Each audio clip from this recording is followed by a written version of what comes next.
to do something. This is my website for every art. Are you drawing for?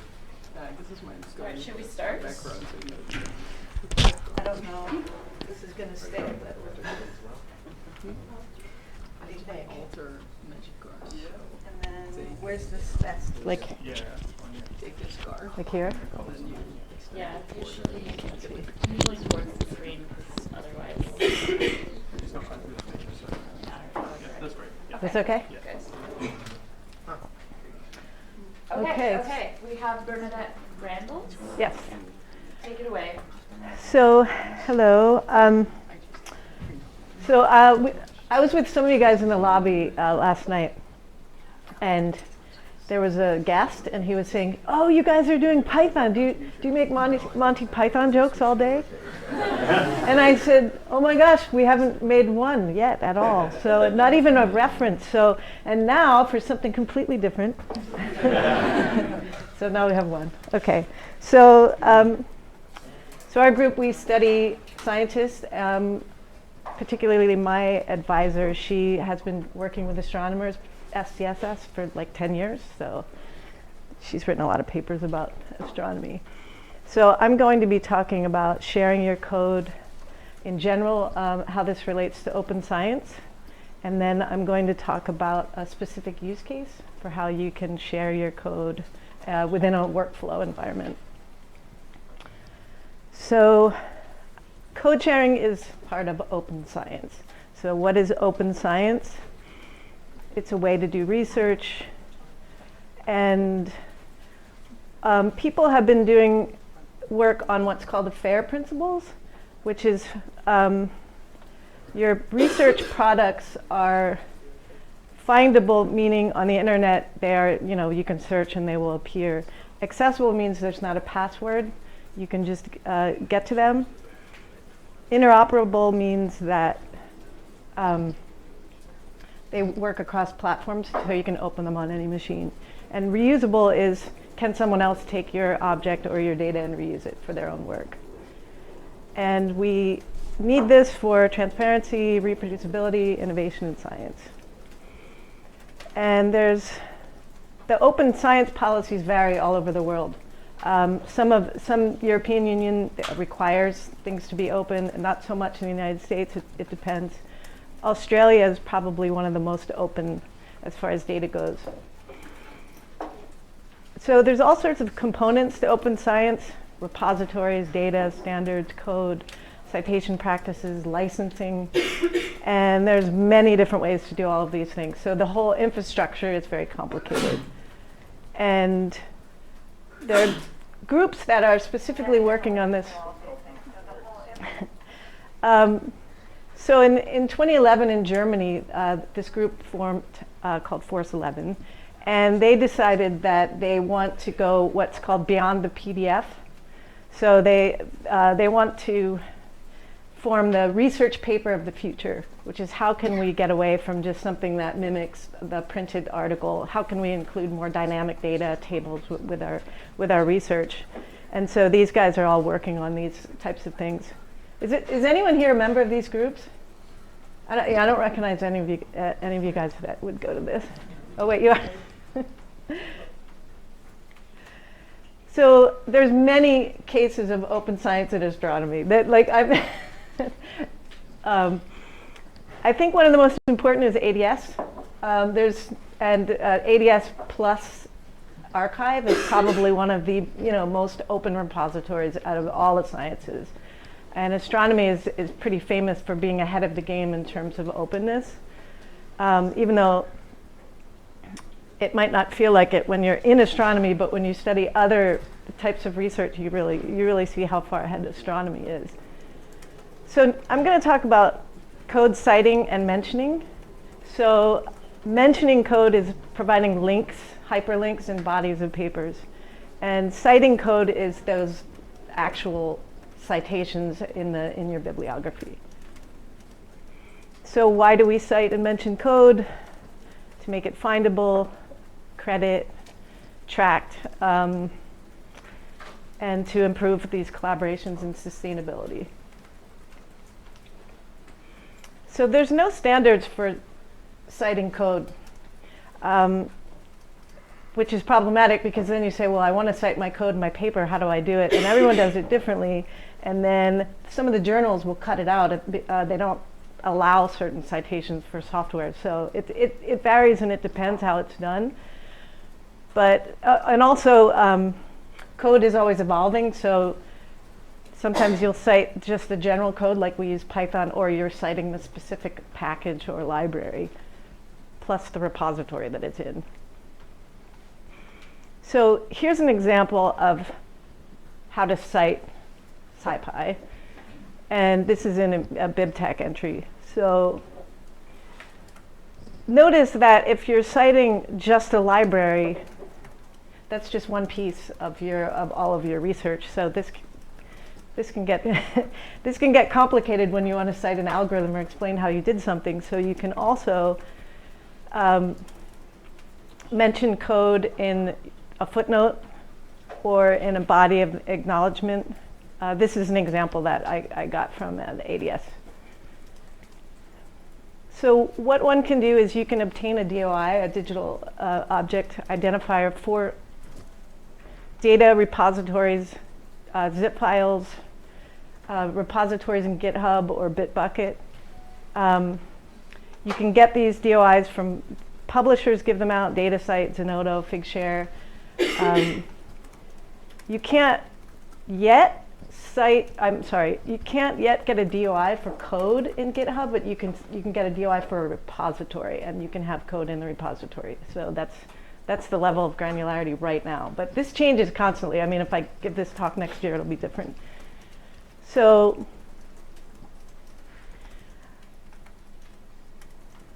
can we go one step further than saying we use Python in our paper?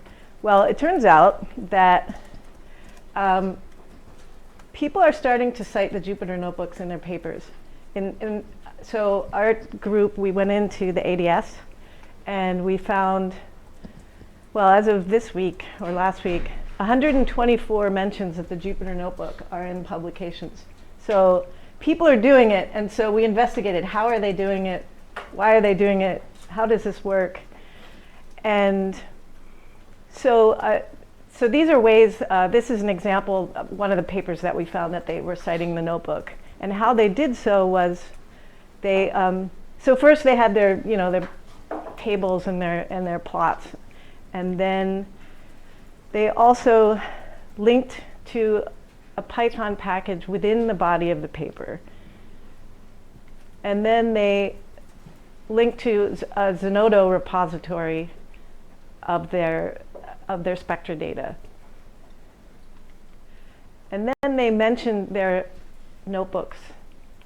And so this is new. I was at a conference, a Jupyter conference last year, and someone raised their hand and said, can we cite these in our papers? It wasn't astronomy, it was in just general science. And people were saying, we don't know, this is interesting that people are doing this. And is this a good idea? And so it turns out that the Jupyter Notebooks can provide a recipe for all of your code. So you can explain all of your Python code within the different notebooks. And that's what these guys did. So as far as reproducibility goes, this is they explained everything. I mean, they went into great detail on how to do all of their spectral work. And so the different ways that you can mention and cite the Jupyter Notebook are, if you go to IPython, that's how they want you to cite it formally, but then you can also cite your own repository. So there's kind of like this double layer of how it's supposed to be done. So here's another way to mention notebooks. Write your code, put it in a zip file in Zenodo, and get a DOI. And by the way, we were just talking about this earlier. I know, like, Zenodo and GitHub are both private companies, and this is kind of dicey. But as of this point right now, this is what this is all we have. We don't have AstroHub yet. That's part of the ADS or something. So you can link your DOI to GitHub, to your repository, create your notebooks, put your versioning, your dependencies, your libraries all in the Jupyter Notebook as opposed to in the paper itself, and then publish the paper and then just cite the DOI, which links back to the Zenodo file. So conclusions. There's different ways that you can share your code and your data in an open repository. You can cite them and also mention them. And this will increase people discovering and knowing which packages and which libraries that people are using. And we think this is a good thing. And thank you.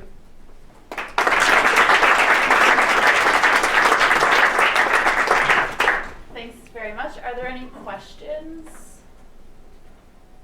So you mentioned that mentions of Jupyter Notebooks have been going up. Did you look for both Jupyter Notebooks and IPython Notebooks since the name kind of changed fairly recently? Just Jupyter. Okay. But yeah, if you search IPython, it doesn't go back that far either. I mean, people have just kind of, there's like, I can't remember, just a few hundred mentions though. It's not that many in the ADS. So it's there, but it's not an established practice, I don't think. Okay. Did you have a question? Yeah, you had a slide before this, you very briefly mentioned versioning, but it seems to me that that's a really important piece of analysis, especially as like we often, write a paper with a piece of code and then use that on our next project or something. And can you talk about like how people are citing that? Are they tagging a specific version with the DOI or? People are not doing that, I think, in general, and they should be doing it. What should people be doing? What should people be doing? Here's what I think. Anything that's living, like code that you're evolving and changing, you should be freezing that piece that goes along with that paper, and then create like you said, like get a DOI for that. Don't use it anymore. Create a new repository, and then go from there. But people are just using their libraries and changing them, and then then this gets confusing. Or at least it should be tagged. Yeah, or a SHA. I mean, there's different ways that it can be done. I don't know about the create a new repository, but you can create a release. I think that's the one which is connected. When you do a release, then you can go to Zenodo and get the DOI that's associated with that release. And then like you can connect all the DOIs that to be related. Right, and this is changing. Like this just came out like in the past year or so. So, but the code citation practices, the Sustainability Institute, those people are all trying to figure out better ways to cite code, but no standards have been made yet. So, this is all new. Have you done any checks for in archive papers? Sometimes you can mention, or you have the little note when you submit on archive saying, like, some people will say the code is at this URL or something. Do people consistently put the code in if they put the code in that URL, or in that little, they put a code URL in the note in archive, are they also included in the text? Sometimes yes, sometimes no. Okay. Well, we found like 8 different ways that people are doing this. And some people are doing it everywhere, and others are only doing it in one place, or they're doing it in multiple places. But yeah, that's just the thing, is where should this go? So the bibliometrics are messy. Bibliometrics are messy, yeah. I think also AppJ just recently changed their policy on how to cite code. They added this section. We do have we have now a recommended way of citing code for AAS, AppJ and AJ and AAS journals basically. So, which is that we say people should cite any paper that talks about the software and the DOI of the version of the software used. And we also have in AAS journals at the end now there's a software, like you can put acknowledgements, and after that you put / software, and you just mention in there all the software that was used if you can't mention it in the text. So if anyone has any questions about that policy, then please come talk to me. And I guess GitHub, somebody wants to do software DOI versioning, and this is a big argument too. And I don't know where that's going to go, but some people think that's not a good idea, but it looks like it's going to happen. So that's another thing to worry about. Just a comment on that, which is that I think Zenodo are planning on having like a DOI to collect all the DOIs about that. The mother of all DOIs, right? I mean, this is a huge problem because obviously there's not enough DOIs, there's not enough numbers. They're not descriptive, they're just numbers and letters, they don't mean anything, and so that's why a lot of these people, in these examples I gave, just show hyperlinks because the DOIs, I guess, well, they didn't obtain them generally. Was there a question in the back? Yeah. Yes, it's related with the impact factor. I mean, how can affect the citation to some code that someone is developing? So how can affect the impact factor of the researchers at the end? I mean, if there is any proposal to also the impact factor counts the software that you are developing, or I think with software, it's not standardized. So I think I don't know how I don't actually know. I mean, people who do bibliometrics generate impact factors differently. So that's another thing too. How did you calculate, this, value measure? People argue about that all the time, which is why I don't do bibliometrics because it's too hairy of a field, but.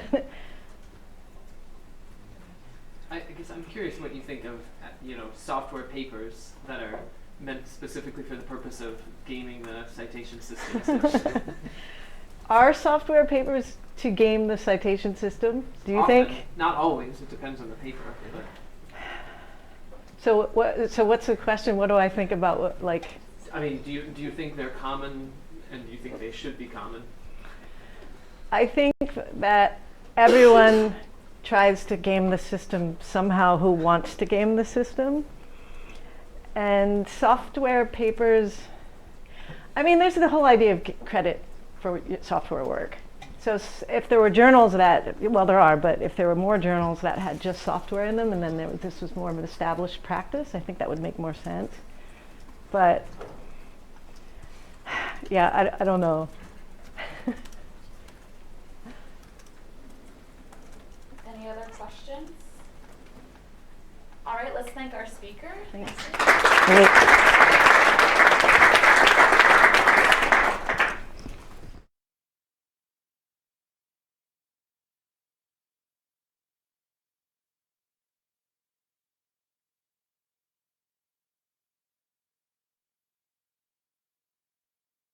Scheduling the tutorials.